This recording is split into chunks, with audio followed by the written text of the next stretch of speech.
Bom dia, paz do nosso Senhor Jesus.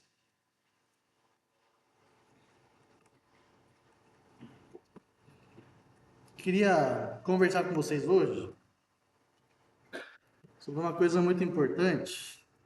Na verdade, toda semana eu acho que é importante.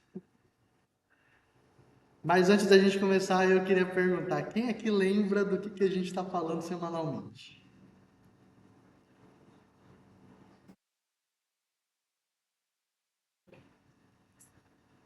Oi? Amar a Deus e amar as pessoas. Que na Bíblia nós chamamos isso de o grande. Oh, muito bem, vocês lembram. A gente está atribuindo de uma forma mais profunda o grande mandamento que Jesus nos deixou, né?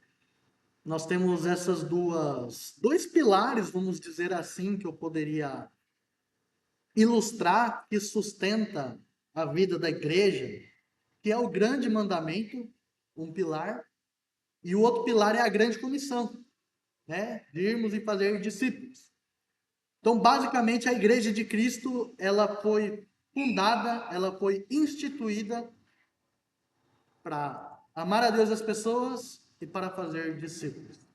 Nós estamos no primeiro pilar ainda, falando sobre o grande mandamento, falando sobre o amor a Deus e também, consequentemente, o amor às pessoas.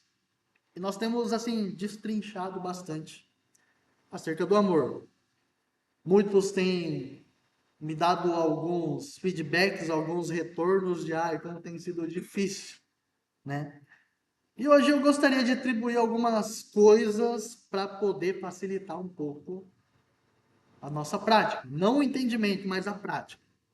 Porque eu não quero que vocês sejam muito entendedores, eu quero que vocês sejam praticantes da palavra de Deus. Entender, a gente, ao longo da nossa vida, constrói o nosso entendimento, lendo, meditando, buscando, ouvindo as pregações, fazendo perguntas, né?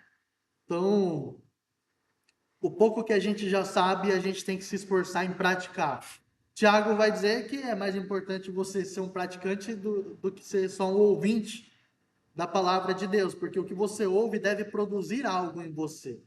E aquele que não pratica é como aquele que se olha no espelho e logo em seguida ele se esquece do seu próprio reflexo. Então que todos nós tenhamos essa disposição para praticarmos a palavra de Deus. Eu queria introduzir a nossa conversa de hoje pensando numa marca. Se a gente falar em marca, do que você lembra assim de primeiro momento? Se eu te falar sobre, vamos falar sobre celular. Qual é o celular que vem à sua mente em primeiro lugar? Vai, duas pessoas falam para mim. Qual é o primeiro modelo, marca de celular que vem na sua mente? Samsung. Ninguém vai falar Apple. iPhone. iPhone. Legal, né? Marca. A marca fala muito.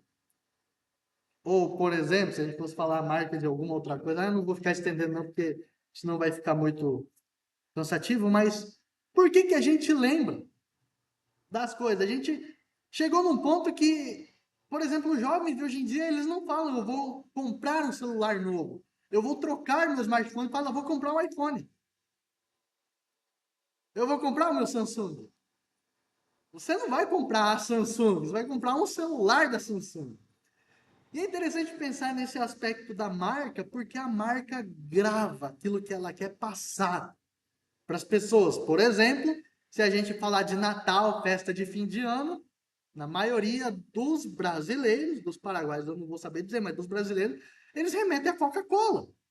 Por quê? Se foi investido muito para pensar na marca, que vai chamar a atenção dos clientes, das pessoas.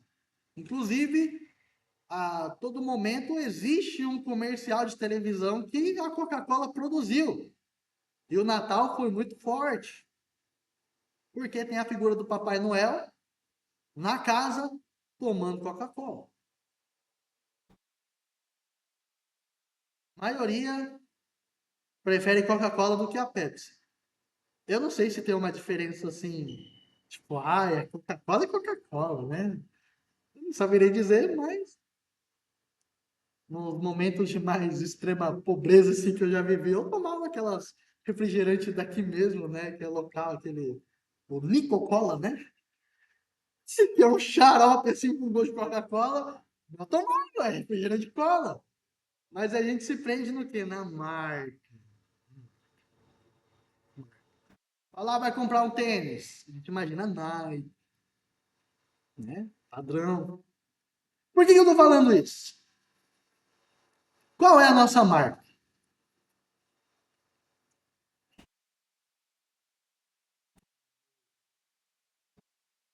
A marca do cristão é o amor. A marca do discípulo de Jesus. Eu gostaria de conversar sobre isso hoje com vocês. A marca dos discípulos de Jesus. Porque tem que ser discípulos no plural. Não dá para dizer que é a marca de um discípulo que vive sozinho, isoladamente. Mas é a marca dos discípulos, no plural. Eu quero ler com vocês João, Evangelho de João, capítulo 13, versículos 34 e 35. Evangelho de João, capítulo 13, versículos 34 e 35. Alguém, por gentileza, pode abrir uma Bíblia para os nossos irmãos ali?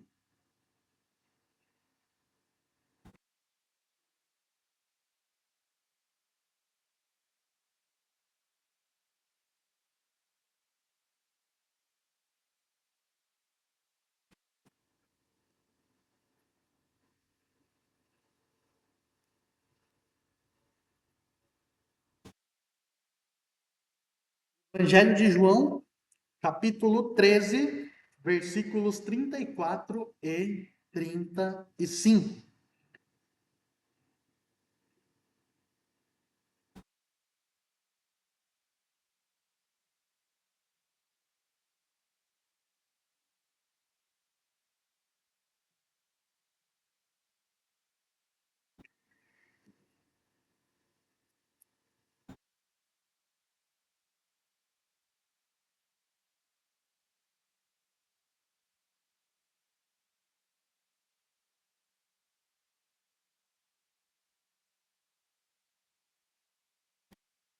Amém? Vamos fazer a leitura. Diz o seguinte: um novo mandamento lhes dou. Amem-se uns aos outros, como eu os amei, vocês devem amar-se uns aos outros. Com isto, todos saberão que vocês são meus discípulos, se vocês se amarem uns aos outros. Eu vou ler mais uma vez. Um novo mandamento lhes dou. Amem-se uns aos outros. Como eu os amei, vocês devem amar-se uns aos outros. Com isso, todos saberão que vocês são meus discípulos, se vocês se amarem uns aos outros. Dentro dessa passagem, o que antecede Jesus estar falando sobre isso, está no momento da ceia, que Jesus instituiu, e ele está se despedindo dos seus discípulos. Se você ler um pouquinho antes, você vai perceber que Judas já havia saído para trair Jesus. E nesse momento, Jesus, ele abre seu coração com seus discípulos e ele começa a fazer algumas declarações muito profundas, uns discursos que são, assim, no mínimo, maravilhosos. E aqui ele vai começar a falar, ele vai fortalecer os seus discípulos, ele vai prometer o Espírito Santo, ele vai falar acerca de que ele é a videira e que nós somos o ramo, os ramos, né? E ele vai falar sobre toda essa questão do papel do Espírito Santo na vida do cristão e que a nossa tristeza momentânea seria transformada em alegria, especificamente dos discípulos, porque eles veriam o seu mestre sendo morto. Então ele está dizendo que essa tristeza momentânea da morte de Cristo seria transformada em alegria.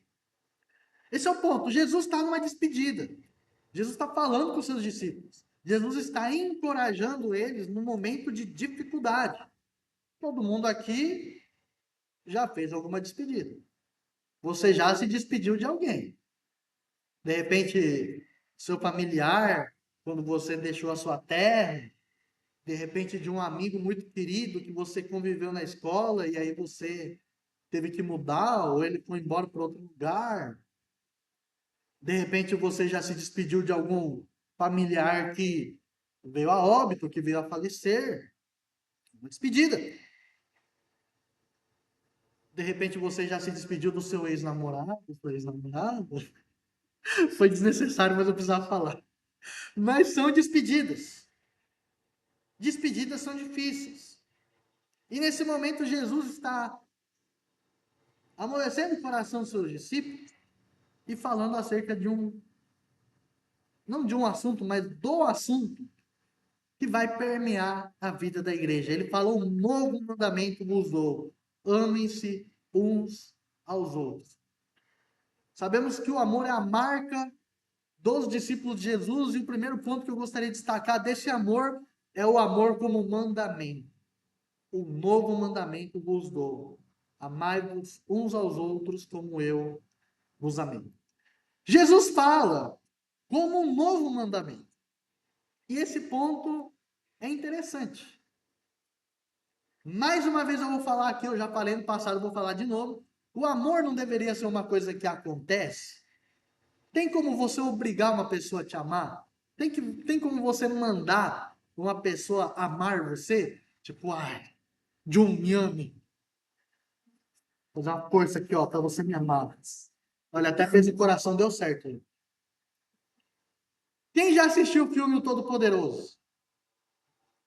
Jim Carrey, Todo-Poderoso. O cara vai lá, reclama de Deus, tudo é culpa de Deus, ele reclama, reclama. Até o carro que passou em cima de uma poça d'água, molhou o terno dele, que ele estava indo para uma entrevista de emprego, a culpa foi de Deus. E aí, no momento, Deus foi lá e se encontra com esse homem. E ele faz uma proposta: fica você no meu lugar. Você vai ser eu por um tempo, para você ver como é bom. E aí ele tem essa experiência, né? De ser Deus. O problema é que, como ele começa a ficar ocupado com as tarefas de Deus, ele não consegue dar atenção para sua namorada, vamos dizer assim, a namorada que ele estava enrolando, que ela queria muito que ele pedisse ela em casamento, e ele estava enrolando ela. E uma hora essa mulher cansou. E ela, tipo assim, tá acabado, não quero mais. E ele começou a querer usar essa força do poder de Deus. Ele ficava forçando o negócio assim, e ela ficava olhando assim para ele. Falava, nossa, que idiota. E aí ele lembrou, falou, eu não posso obrigar as pessoas a me amarem. E ele percebeu que nem Deus consegue obrigar você a amar. Isso é muito interessante. Nós percebemos que o amor é um ato voluntário. E o amor não é uma coisa que acontece. O amor é uma escolha que você faz. O mundo entende que o amor se baseia no afeto. O mundo entende que o amor é quando você olha para aquela pessoa, né? Aí a sua mão começa a suar, a sua pupila dilata, o coração acelera, aí você não sabe o que falar, você fica ansioso, aí rola um negócio aqui dentro de você, aí você começa a passar muito tempo pensando naquela pessoa. Será que eu mando mensagem? Nossa, mas ele me cumprimentou hoje. E você fica hipnotizado. E o mundo acha que isso é amor. Ou talvez o amor seja o seu discurso, as coisas que você fala, as coisas que você pensa, as coisas que você defende. Eles acham que isso se trata de amor. Mas nós entendemos que o amor são as nossas ações. Para você amar, não necessariamente você precisa gostar. Você não necessariamente precisa estar convivendo o tempo todo. Mas o amor é o que você escolhe fazer, apesar da pessoa ter os seus defeitos. E o amor é uma escolha de você visar o bem e não o mal daquela pessoa, independente das circunstâncias, independente do estilo de vida que essa pessoa leva. Nós vamos entender mais no decorrer da nossa conversa, mas por que Jesus fala que isso é um novo mandamento? Da gente se amar uns aos outros. A gente já percebeu que a altura da narrativa do Evangelho de João, no capítulo 13, Jesus já havia conversado com os discípulos, com os fariseus, com os saduceus, falando sobre o grande mandamento. Esse diálogo que Jesus teve com esses caras foi muito antes da ceia. Muito antes não, mas foi antes da ceia.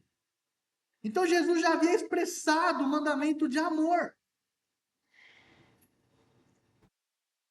Se a gente olhar para o Velho Testamento já falava de amar as pessoas como a si mesmo. Levítico 19:18, é só você conferir. No Velho Testamento, Deus ordenou que a gente não guarde rancor, a gente não odeie as pessoas, a gente perdoe, mas devemos amar o próximo como a si mesmo. Já no Velho Testamento, na lei dada por Moisés. Jesus cita este mandamento como novo, não pelo seu conceito e não pela cronologia, pelo tempo estabelecido, mas este amor é algo inédito. Por quê? Porque o amor é novo no sentido do exemplo, no sentido do significado. Até então, o amor era você devolver o bem com o bem. Lembra que nós falamos do samaritano? Alguns fazem o mal, alguns devolvem o bem com o bem, mas o samaritano devolveu o mal com o bem. Ele pagou o mal com o bem. Ele fez o bem para algo que talvez fosse mal. Que os judeus odiavam os samaritanos. Mas ele não ligou para isso, ele fez o bem. Esse amor expresso por Jesus se baseia no exemplo que ele nos deu. Se você ler João capítulo 13, o mesmo capítulo, no versículo 15, vai dizer: Eu lhes dei o exemplo para que vocês façam o mesmo. Eu lhes dei o exemplo para que vocês façam como eu fiz. Isso é uma coisa maravilhosa acerca de Deus, porque muitos acham que Deus obriga você a fazer uma coisa que nem ele está disposto a fazer. O mundo lá fora entende Deus como um tirano, que manda a gente fazer um monte de coisa que ele não está nem um pouco a fim de fazer. Mas, na verdade, nós aprendemos pelas Escrituras que nós somos ordenados a amar uma vez que Deus nos amou primeiro. Deus nos amou primeiro. Deus resgatou o povo do Egito e depois ele ordena que o povo o ame. E aqui Jesus está dizendo: amem-se uns aos outros, a exemplo daquilo que ele fez por nós. E pensando nesse exemplo, qual é o exemplo específico que Jesus está pontuando aqui? Talvez para você não haja possibilidade desse amor, independente das pessoas. Talvez para você fale assim: não, mas é muito difícil, porque o fulano me prejudica, porque ele faz isso, porque ele é um criminoso, porque ele age com crueldade, porque ele subtrai aquilo que eu possuo.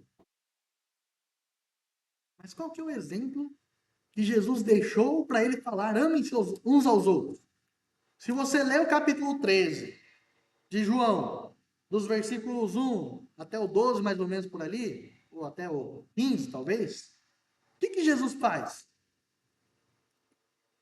Ele lava os pés dos discípulos. O contexto da mensagem de Jesus acerca do amor é o fato dele haver lavado os pés dos discípulos. Talvez para você não signifique nada. Ah, lavar meu pé? Mostra o pezão aí, cheio de chulé. Lava aí para mim.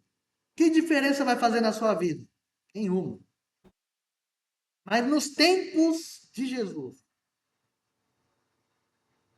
um escravo judeu não lavava os pés da visita da casa. Somente o escravo gentil. Quem é o gentil? É o que não é judeu, somente o estrangeiro. Somente o escravo estrangeiro lavava os pés da visita do seu senhor.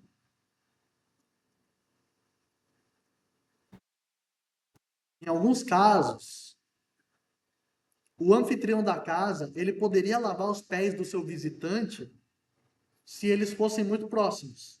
Isso era um ato de consideração ao seu amigo. Então ele lavava, podia lavar os pés do seu visitante. Mas era muito raro isso acontecer. E por que lavar os pés? Na época, não existia Nike, não existia Adidas, não existia. Cadê? Ninguém tá de sapatilha, desses negócios assim mais chiques, as mulheres? De chinelo, tô vendo aqui. Ninguém tá com aqueles salto, um negócio mais chique. Não sei as marcas aí, mas enfim. Na época não existia calçado. Tênis, como nós temos hoje. Tinha as botas de guerra, tinha esse tipo de coisa. O pessoal andava de sandália. E a sandália entra sujeira ou não? É. Deserto, quente, o pé suando, cheio de fungo. Ah, e os caras lavavam. Talvez não faça sentido hoje. Hoje tem o tênis pé, o talquinho bonitinho, a meia, né? A meia para absorver o suor do pé, né? Deus é muito bom concedendo essas coisas nos tempos de hoje. Mas na época não tinha. Mudava alguma coisa na vida do ser humano o fato de alguém lavar os pés? Não. É para a gente sair lavando o pé das pessoas? Não. Qual é o significado de Jesus haver lavado os pés dos seus discípulos? É que ele se mostrou totalmente humilde. Ele humilhou-se a si mesmo. Ele era o Rei dos Reis. Ele era o Todo-Poderoso. Ele era o Deus soberano. Ele era o Príncipe da Paz. Deus forte. Pai eterno. E ele foi servo. Ele serviu. Imagina uma festa de casamento. Imagina o noivo, a noiva. Acabou a cerimônia, eles vão servir a comida e o noivo e a noiva fazem o trabalho de garçom. Seria esquisito, né? Mas a disposição de servir. Disposição de servir. Jesus serviu aos seus discípulos. João capítulo 3, versículo 1, olha só o que fala o 13:1, só para você ter uma ideia. Um pouco antes da festa da Páscoa, sabendo Jesus que havia chegado o tempo em que deixaria este mundo e iria para o Pai, tendo amado os seus que estavam no mundo e amou-os até o fim. Jesus amou até o fim. E na tradução do nosso texto em grego, ele remete a um amor ao extremo. Você tem amado ao extremo as pessoas? É interessante pensar nisso, né? Porque algumas pessoas falam que tudo que é demais é ruim, né? Tudo que é demais estraga. Tudo que é exagerado é ruim. Se você ama demais é ruim. Gente, amor não é ruim. Jesus amou ao extremo, Jesus amou até o fim, Jesus amou até a sua morte. Ele serviu seus discípulos. E mais. Jesus lavou os pés de Judas. Vocês sabem o que é isso? Jesus sabia que o diabo tinha entrado em Judas. Jesus sabia que Judas ia vender ele por 30 moedas de prata. Mesmo assim, ele lavou os pés de Judas. Seu inimigo. Que, inclusive, no ato da traição, Jesus chama ele de amigo.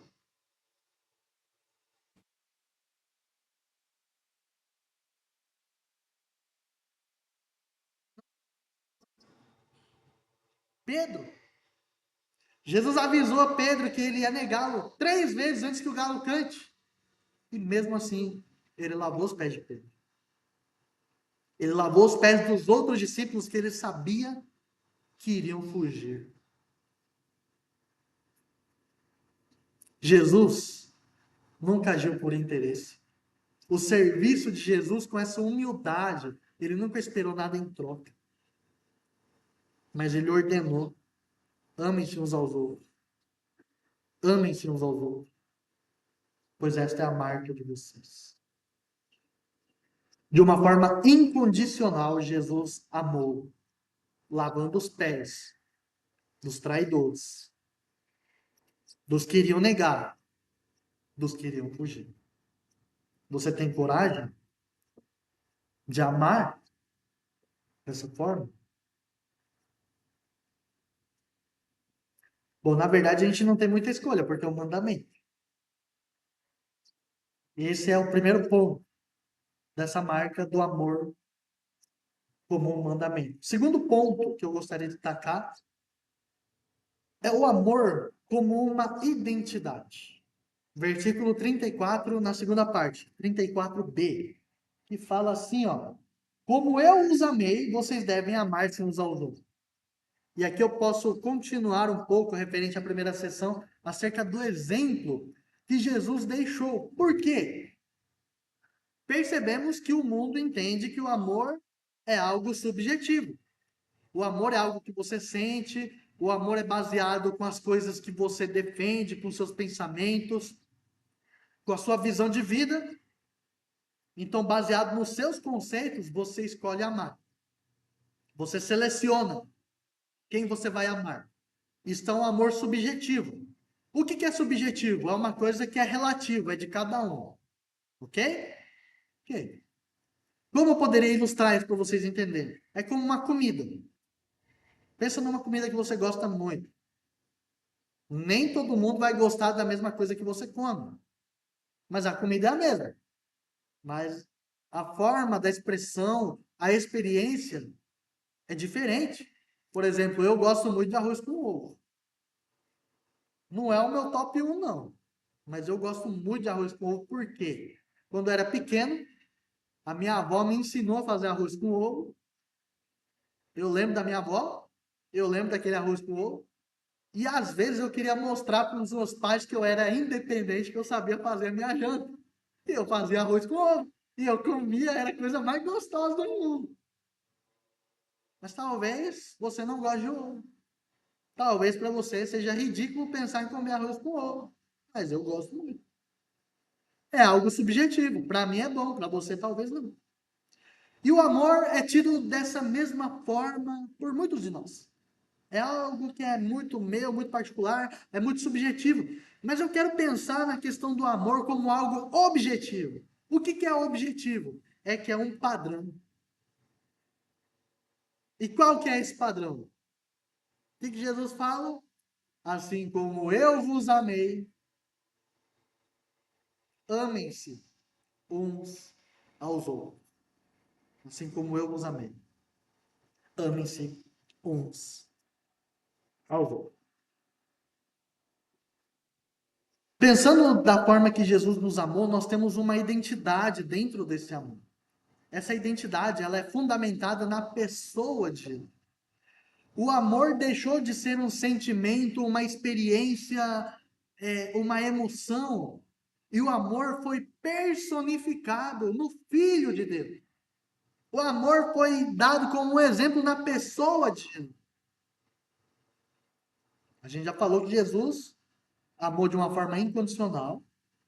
Ele não esperava nada em troca, ele não esperava nenhum benefício e não disse respeito aos seus sentimentos e suas emoções. Mas esse amor também não diz respeito ao que a gente acha que é melhor para o outro. Sabe aquela coisa?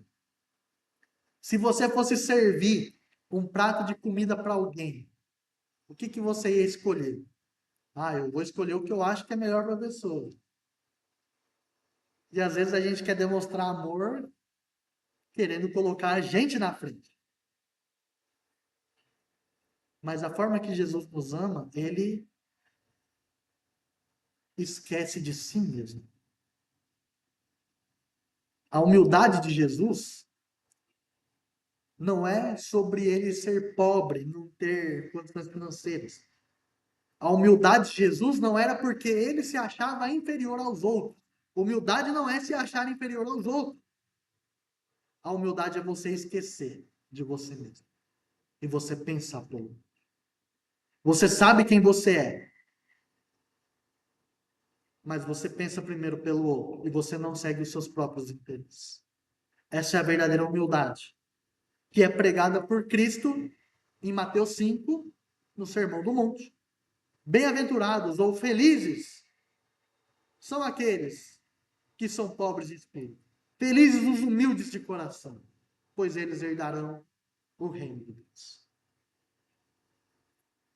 Humildade não é achar que você é menos, mas a humildade de Jesus foi prestar um serviço voluntariamente aos seus discípulos. O mestre serviu aos seus discípulos. Sabe qual foi a expressão máxima dessa humildade? Sabe qual o extremo Jesus chegou com a sua humildade? Eu acho que todos vocês sabem. Foi a cruz. Jesus abriu mão de si mesmo a ponto de se entregar na cruz. Não tendo pecado nenhum, ele se fez pecador no nosso lugar. Foi morto injustamente para fazer a justiça de Deus sobre nós. E o que ele ganhou em troca?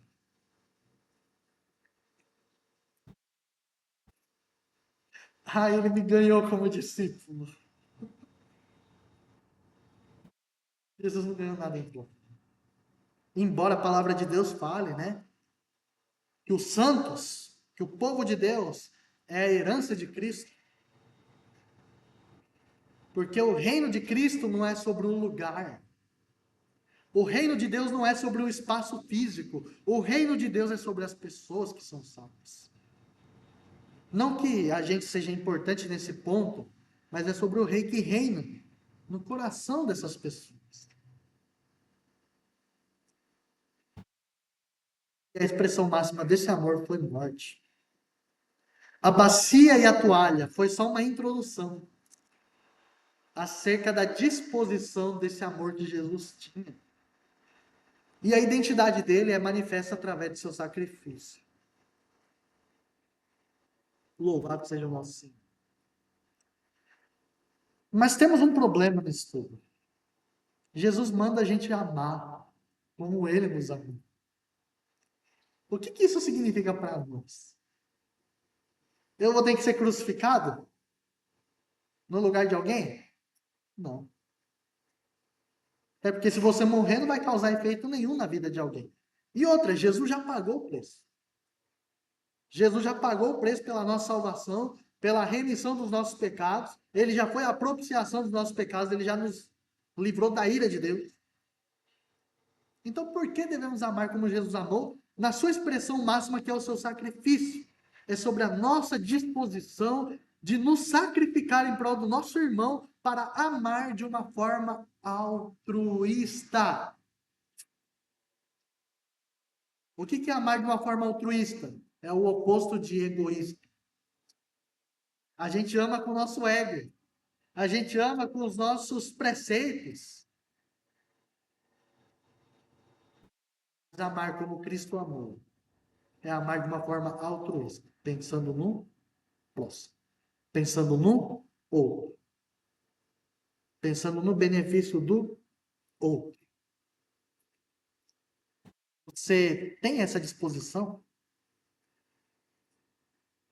Você e eu não podemos salvar ninguém. Nós não temos esse poder, não temos essa capacidade.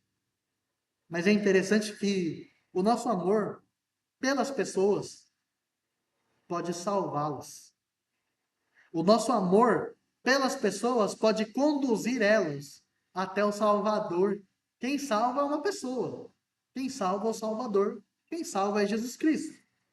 Quando nós amamos da mesma forma que Jesus nos amou, a gente pode levar as pessoas para a fonte desse amor, que é Cristo. E é interessante nós não somos espectadores do reino. Nós não somos chamados para ser o observador das coisas. Nós somos chamados para sermos participantes.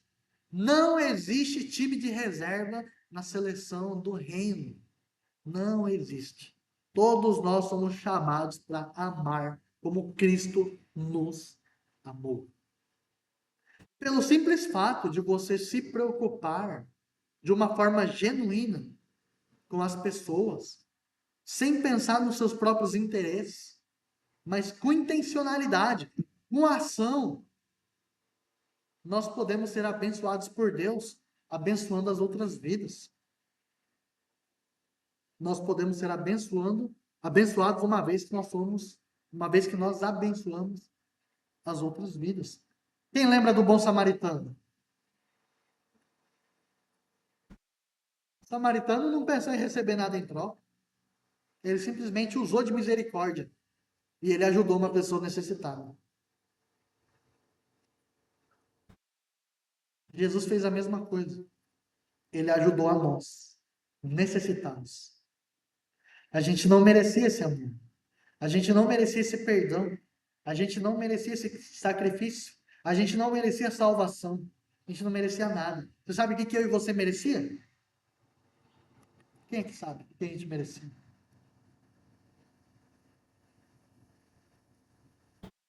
O que a gente merecia? Win.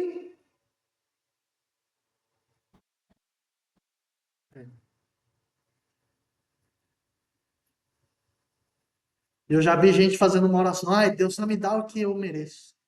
Tá amarrado em Jesus.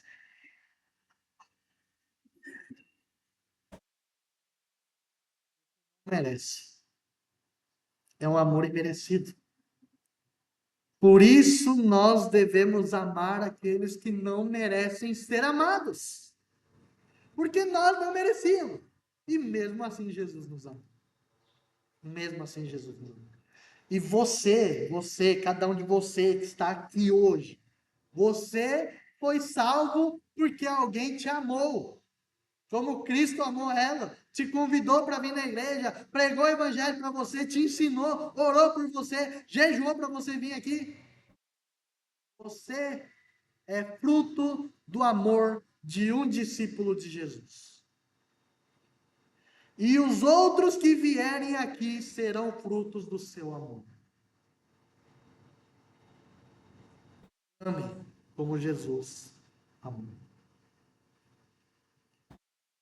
Devemos ter essa capacidade de seguir o exemplo de Cristo e servir aos outros. Então, o amor como identidade, e essa identidade está baseada em Cristo. E a última coisa que eu quero, para encerrar hoje, o terceiro ponto é o amor como propósito. Versículo 35. O amor como propósito. Olha só. Jesus fala: com isso, com vocês amando aos outros como eu vos amei, com isso, todos saberão que vocês são meus discípulos, se vocês se amarem uns aos outros. Qual que é o propósito desse amor? É que a igreja seja vista. É o testemunho da igreja. Hoje em dia, está sendo vergonhoso ser evangélico no Brasil. Igreja pedindo dinheiro, vendendo coisas no púlpito, coisas ungidas, caindo em imoralidades, mentiras, ganância, roubo, adultério, prostituição. Às vezes, as pessoas do mundo me perguntam: você está trabalhando o quê? Eu tenho vergonha de falar que eu sou pastor. Há uns 10 anos atrás, quando se falava, fulano é pastor, nossa, respeitava. Um homem de honra. Hoje é uma vergonha.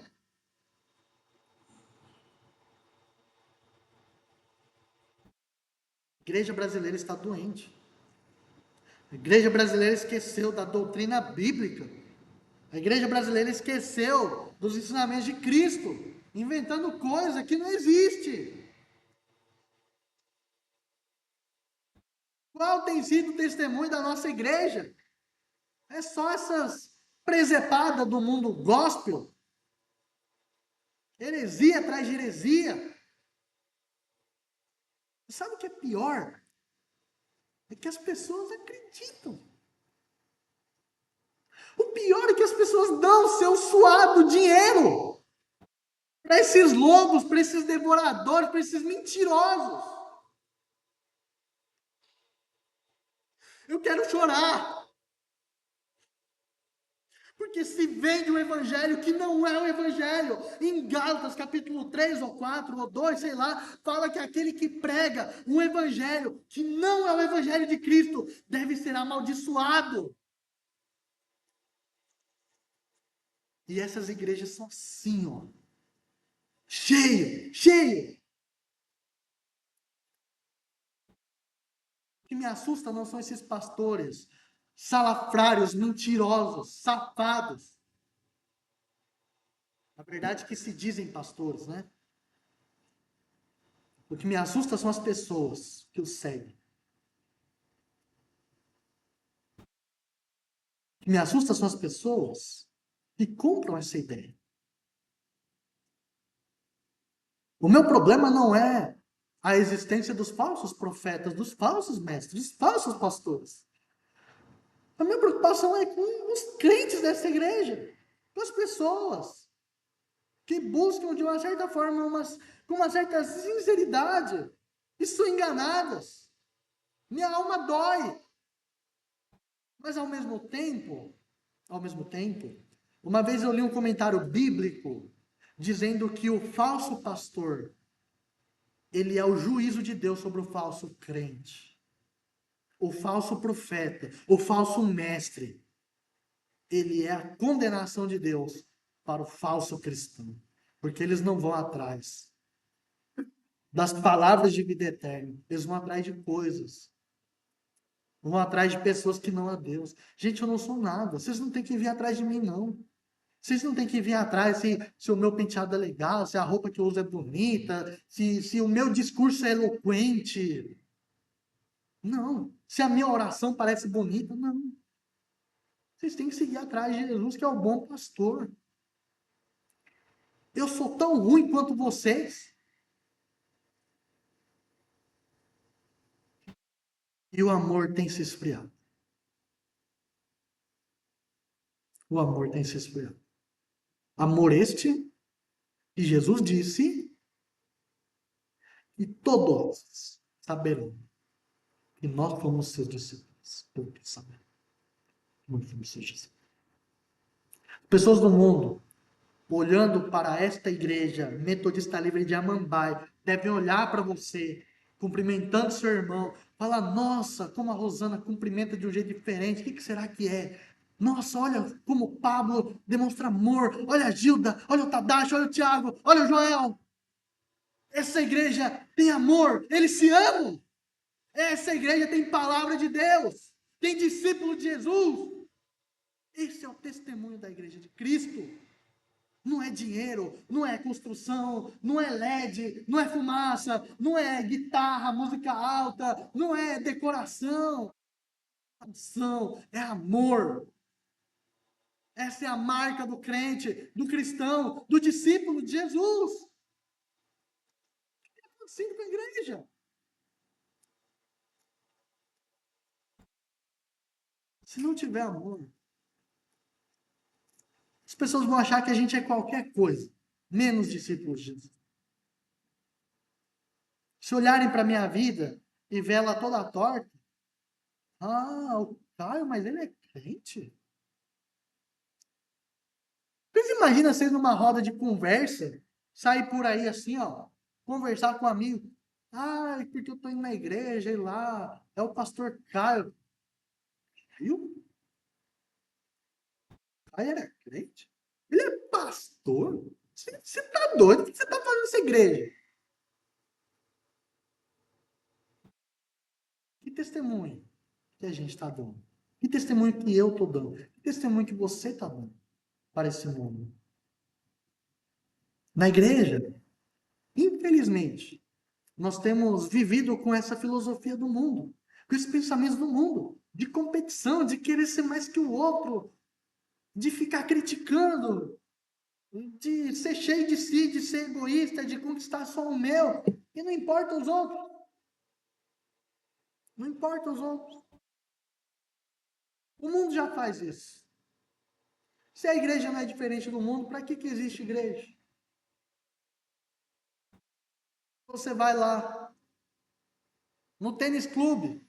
No tênis clube consegue reunir mais pessoas do que a igreja. Se você vai na associação japonesa, no Nikkei, eles conseguem reunir mais pessoas que a igreja. Se você vai na academia de CrossFit, eles conseguem reunir mais gente que uma igreja. Mas qual que é a diferença da igreja para essas associações? Qual tem sido? A igreja tem sido diferente dos lugares, dos clubes, dos grupos que você frequenta na sociedade? Se a igreja tem sido igual, o problema está em nós. Se a igreja tem sido diferente, glória a Deus por isso. Glória a Deus por isso. E eu creio que a nossa igreja faz a diferença. Eu creio que a nossa igreja busca viver o evangelho de Cristo, busca viver a palavra de Deus. E nós devemos continuar com seriedade, temor e com santidade na presença de Deus. Tem um patriarca da igreja, o Tertuliano, lá do século I, século II, não, século II, né? 155 até 200 depois de Cristo, né? Tertuliano foi um teólogo muito importante para os primórdios da igreja. Ele viveu basicamente 100 anos depois deste evangelho que foi escrito. E ele escreveu alguma coisa sobre os pagãos que observavam os crentes nas igrejas. Eles comentavam: já reparou como essas pessoas se amam uns aos outros? A igreja tem esse fundamento que é o amor. A igreja tem o propósito do amor uns pelos outros, de testemunhar da graça de Deus. E não é um amor superficial. Não é um amor raso. É um amor onde a gente expressa essa disposição de você morrer pelo outro. 1 João, capítulo 3, primeira carta de João, lá no final da Bíblia, capítulo 3, ele vai dizer: aquele que ama é o que está disposto a dar a sua vida. Não existe amigo maior do que aquele que dá a sua vida pelo seu amigo. Onde a gente esquece do nosso interesse para servir as outras pessoas. É assim que nós vamos testemunhar do amor de Jesus. Não tem como viver o amor sozinho. Não tem como ser santificado sozinho. Não tem como igreja existir sozinho. A gente precisa de um do outro. A gente precisa dos dons do outro, dos talentos do outro, dos defeitos do outro. Somos um corpo ajustado, ligados, unidos em amor. Nós temos diferenças, mas tem uma coisa que nos une: é Cristo. E esse amor uniu a igreja por 2000 anos. E esse amor vai unir a igreja por mais 2000 anos. E esse amor vai unir a igreja por toda a eternidade. O apóstolo Paulo vai dizer em 1 Coríntios 13, existem essas três coisas: a fé, a esperança e o amor. Mas a maior delas é o amor. Lá na eternidade não vamos precisar de fé. A fé a gente já viveu aqui. Lá vai se consumar a nossa fé. A gente vai ver o que a gente não vê. Lá na eternidade não vai precisar de esperança. Porque nesse mundo que jaz o maligno, precisamos da esperança da volta de Cristo. Mas lá já vai se ver consumado a nossa esperança. Mas lá vai ter amor. Lá vai ter amor. Amor este que já existe entre os discípulos de Jesus. Entre os discípulos de Jesus. Resumindo, para encerrar, a nossa marca é o amor. O amor como mandamento, o amor como identidade e o amor como propósito. Jesus nos ordena que devemos amar uns aos outros, e para isso ele nos deu o seu exemplo, com a sua humildade, com o seu serviço, com a forma que ele expressou o amor por todos nós. E se a gente se ama uns aos outros, seremos conhecidos como seus discípulos. E assim, outras vidas poderão experimentar dessa transformação. O que tem faltado para você? O que tem faltado para você resgatar esse amor transformador? O que tem faltado para você abandonar o egoísmo? O que tem faltado para você deixar de ser indiferente? Como você tem demonstrado esse amor dentro da sua casa, na sua família, com seus pais, com seus filhos, seu marido, com sua esposa? Como você tem demonstrado esse amor no seu trabalho, seus colegas, seu patrão, seus funcionários? Como você tem demonstrado esse amor na escola, na faculdade, com as pessoas? Na igreja, como você tem demonstrado esse amor?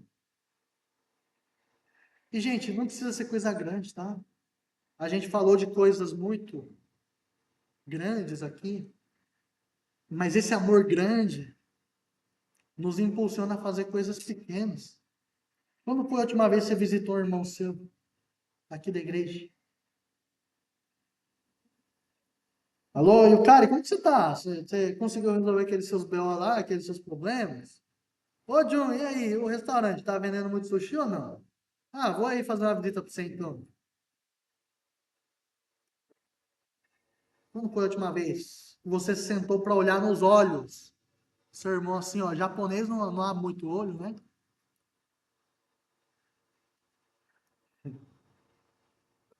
Mas olhar nos olhos e se preocupar de verdade com a pessoa. Quando foi a última vez que você orou por alguém? E não é orar sozinho lá no seu quarto, você e Deus. Passou. Aqui agora, assim, ó. Outro dia, vou contar, o Pablo e a Sheila sempre me procuram, né, para pedir algum conselho, alguma coisa, contar um testemunho. Eles iam viajar, e o simples fato de viajar, eles me pediram oração, gente. Isso é lindo. Dependemos um do outro, precisamos um do outro. Ah, mas eu não sei orar. Gente, você sabe orar. Precisamos dar um passo. Fazer. O amor é fazer. O amor não é entender. O amor não é pensar, o amor é fazer. Servir um prato de comida. Aqui, ó, senhor necessitado. Aqui, família, uma cesta básica. Coisas que a gente pode fazer. Simplesmente ame. Simplesmente faça. Tá difícil? Pelo menos tenha vontade. Pelo menos tenha o desejo de amar. Pelo menos tenha a disposição. E se você não consegue, se está muito difícil, peça a Deus. Peça a Deus. Está difícil amar, sim. Eu aprendi que eu preciso amar, mas está difícil, eu não consigo, estou com dificuldade. Me ajuda. Fala com Deus. Eu tenho certeza. Eu tenho certeza que Ele vai te levar a amar as pessoas. Está com, tá com dificuldade de perdoar? Perdoe. Não fica segurando. Deixa. Perdoa. Você sofre mais. Então, vamos buscar isso. E mais uma vez, está difícil entrega. Suas dificuldades ao Senhor, Ele pode te transformar. Ele pode te transformar. Se você acha que não, eu posso dizer brevemente que se hoje eu estou pregando para vocês é porque Deus me transformou. Se hoje eu oro por vocês, é porque Deus me transformou. Se hoje eu faço uma visita para vocês, é porque Deus me transformou. Eu sou um fruto de milagre. Se eu perdoei alguma coisa, é porque Deus me transformou. Se eu me preocupo com qualquer coisa, com vocês, com seus parentes, com seus amigos, é porque Deus me transformou. Se eu paro para ouvir vocês, é porque Deus me transformou. O que eu faço de bom, gente, não foi produzido por mim. Foi produzido por esse amor que nós acabamos de conversar. E se Deus fez em mim, Ele pode fazer em você. Não fica pensando muito. Vai. Perdoe. Ame. Ajude. Ore. Faça. Evangelize. Estenda a sua mão. Faça a sua parte. E eu tenho certeza que Deus vai te abençoar. E contemple Deus transformando a vida das pessoas que estão ao seu redor. Vai, faça. Quero propor uma coisa diferente hoje. Eu nunca fiz isso, não costumo fazer, vocês sabem disso. Mas se você está com alguma dificuldade para você amar de verdade, eu quero convidar que você venha aqui na frente hoje. Eu quero orar por você. Todo domingo eu oro aqui, de longe, abençoo e tal, mas eu não conheço o coração de vocês. Deus conhece. Se você tem alguma dificuldade para demonstrar amor como Cristo demonstrou, eu quero pedir que você venha aqui, que eu quero orar por você. Eu quero orar especificamente por você. Não quero ficar orando aí pelas coisas demais desse mundo, né? Então, amém? Vamos estar orando. Todo mundo, por favor, se levanta. Quem quiser, vem aqui na frente. Eu quero orar por vocês, tá bom? Não se sinta envergonhado. Eu quero que vocês saibam que, mais uma vez falando, toda a dificuldade que vocês sentem é a mesma dificuldade que eu sinto. Se vocês têm dificuldade em perdoar, às vezes eu também tenho. Vocês têm dificuldade de olhar para uma pessoa, às vezes eu também tenho. Se você tem dificuldade, muitas vezes, esquecer de você mesmo, para você estender sua mão para alguém, eu também tenho. Então, vocês não estão sozinhos. Está junto. E mais do que estar junto, nós sabemos que o Todo-Poderoso está estendendo a mão por todos nós. Então, eu quero entregar a vida desses irmãos, Pai, que estão aqui hoje, que deram passo para mostrar que expressam essa dificuldade de amar como o Salvador. Pai, eu te agradeço pela porção da tua palavra, porque ela é desafiada, ela penetra no nosso coração, no nosso interior, e nos transforma, e penetra a nossa intenção, e junta os nossos pensamentos, Pai, a nossa motivação, Deus. Em nome de Jesus, que essa palavra permeie, Pai, no coração. Que a dificuldade do Pai, olha, que a dificuldade de ter filho, que a dificuldade de falar que nos falam, que a dificuldade de orar que nos oram.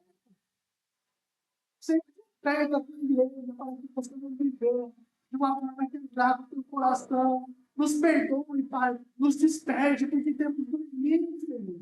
Temos passado por situações que muitas vezes obscurecem a nossa mente. Temos falhado, não temos amado, não temos olhado para o próximo, somente para o nosso umbigo, os nossos desejos, as